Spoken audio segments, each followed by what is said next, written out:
Perhaps my earliest awareness of the word solidarity comes from the socio-political trade union movement in the 1980s Poland.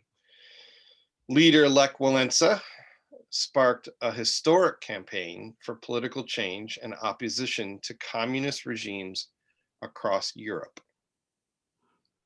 One definition of the word solidarity is an awareness of shared interests, objectives, standards, and sympathies, creating a psychological sense of unity of groups or classes. It refers to the ties in a society that bind people together as one. The term is generally employed in sociology and other social sciences, as well as in philosophy and bioethics. It is also a significant concept in Catholic social teaching. Therefore, it is a core concept in Christian democratic political ideology. That's a mouthful of a definition. Our scripture text today, I think, is unified with a message of solidarity. In the part about the Hellenists and the Hebrew widows, we can see a need for solidarity that the overlooked Hellenist widows and the response expressing the apostles' solidarity with those widows. Say that again. In the part about the Hellenist and Hebrew widows, we see a need for solidarity in the overlooked Hellenist widows. And we see a response expressing the apostles' solidarity with those widows. In the part about Stephen's stoning, we can see his solidarity with Jesus' own death at the hands of the very same religious rulers who killed them both. In fact, Jesus' own life and death is an expression of God's solidarity with humanity and the state of existence that we all share. Hear that again. Jesus is God expressing and embodying solidarity with all humanity. By that example, and by what Jesus teaches, we are called to express and embody solidarity with each other. Solidarity is the very expression of love for our neighbors. And so, in this is all the law and the prophets. Do you hear that? Solidarity is the very expression of love for our neighbors. And so in this is all the law and prophets. Those first deacons, that is from Acts 6, those first deacons elected to care for those widows, those first deacons expressed solidarity with the Hellenistic widows. They were chosen from amongst the Hellenists themselves. They spoke the language. You see, the need for solidarity here is because the Hellenistic widows speak a different language. They probably come from the diaspora, the scattered Jews from around the Mediterranean area. And so they're not familiar with Jerusalem. They don't speak the language. They don't know the ins and outs.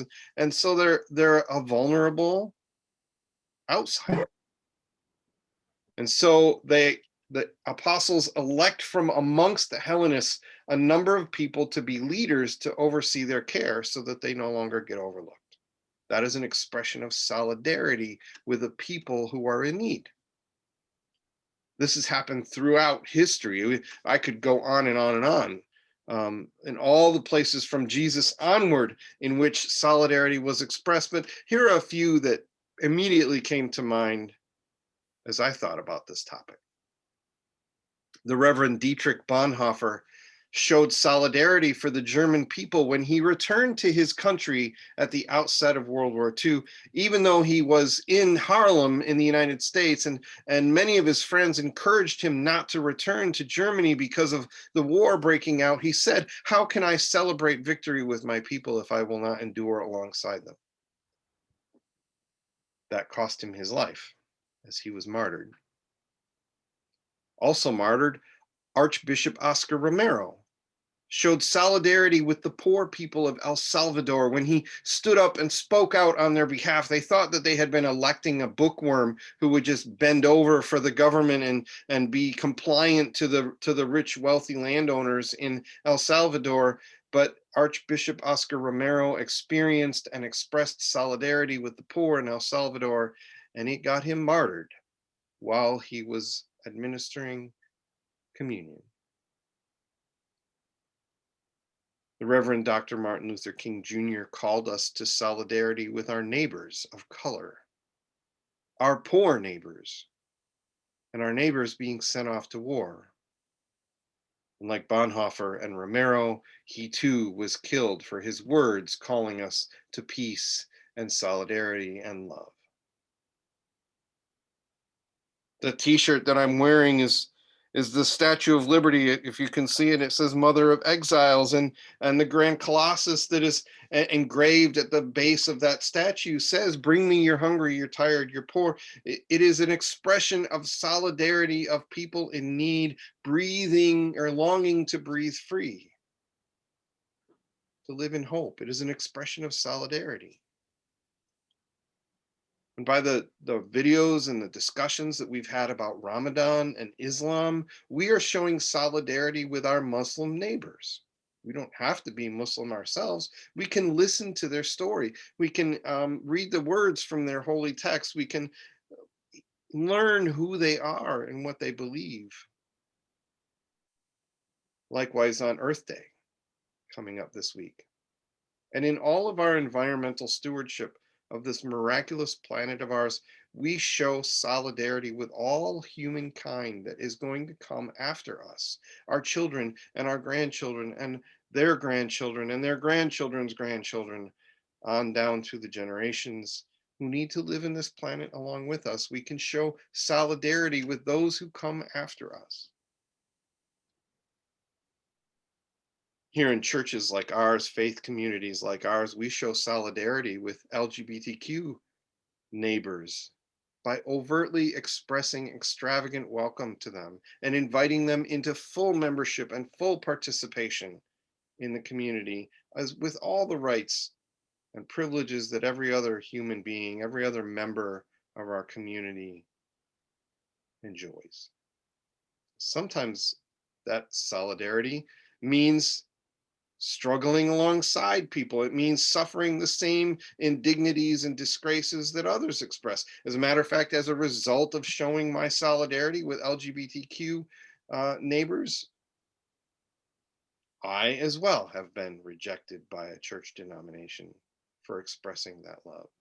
And so I have surrendered my ordination to a denomination that isn't yet in a place where they can extend extravagant welcome to LGBTQ people either. And so in that, I am actually living out a solidarity with those very same people who are told that they're not welcome in that church. You see, solidarity is a deeply Christian expression.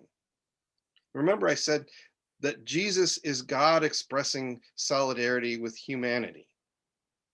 It's in us, it's designed in us. Solidarity is a deeply human virtue. So it's something that we're called to. It's something that we can see in our holy texts. It's something that we can see in holy texts from other faith traditions. It's written into our laws, and it is expressed in the stories of the best of us. And so I call us to solidarity, as it is love for neighbor and physical action.